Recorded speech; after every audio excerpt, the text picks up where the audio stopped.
Asian কাপের দল নিয়ে বাটলার যা বললেন। নারীদের এশিয়ান কাপের জন্য গতকাল ২৯ জনের প্রাথমিক দল দিয়েছে বাংলাদেশ ফুটবল ফেডারেশন বা ফুফে। অভিজ্ঞ সাবিনা সহ অনেককেই এই দলে রাখা হয়নি। এ নিয়ে তুমুল আলোচনা শুরু হলে একদিন পর অর্থাৎ বৃহস্পতিবার সামাজিক যোগাযোগ মাধ্যম ফেসবুকে এশিয়ান কাপের প্রাথমিক দল নিয়ে নিজের ব্যাখ্যা দিয়েছেন কোচ পিটার বাটলার।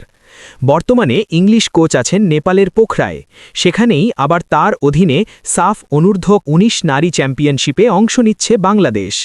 বাটলারের ঘোষিত দলে গত জানুয়ারিতে বিদ্রোহ করা সাবিনা খাতুন সহ ৫ জন খেলোয়াড়ের জায়গা হয়নি, অথচ সাফ নারী ফুটসালে কয়েকদিন আগে বাংলাদেশ চ্যাম্পিয়ন হওয়ায় তাদের নতুন করে অন্তর্ভুক্ত করা নিয়ে জোর দাবি উঠছিল।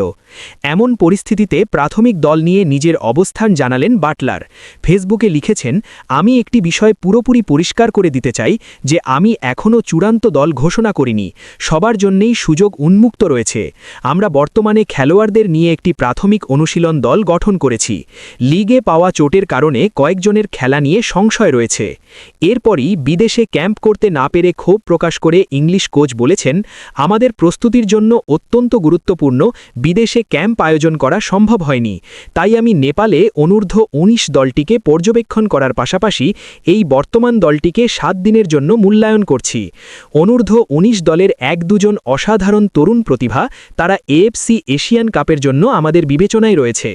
পাশাপাশি ইতিবাচক মনোভাব নিয়ে এগিয়ে যাওয়ার লক্ষ্যের কথা জানিয়েছেন বাটলার। এটি দুর্ভাগ্যজনক যে আমরা বিদেশে ক্যাম্পের ব্যবস্থা করতে পারিনি, তবে আমরা অত্যন্ত ইতিবাচক এবং উদ্দীপনা নিয়ে এগিয়ে যাচ্ছি।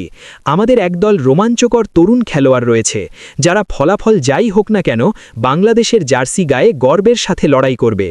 এশিয়ান কাপে বাংলাদেশ আছে বি গ্রুপে। সূচি অনুযায়ী ৩ মার্চ চীনের বিপক্ষে ম্যাচ হবে, ৬ মার্চ উত্তর কোরিয়া ও ৯ মার্চ উজবেকিস্তানের বিপক্ষে খেলবে রূপনা চাকমোরা।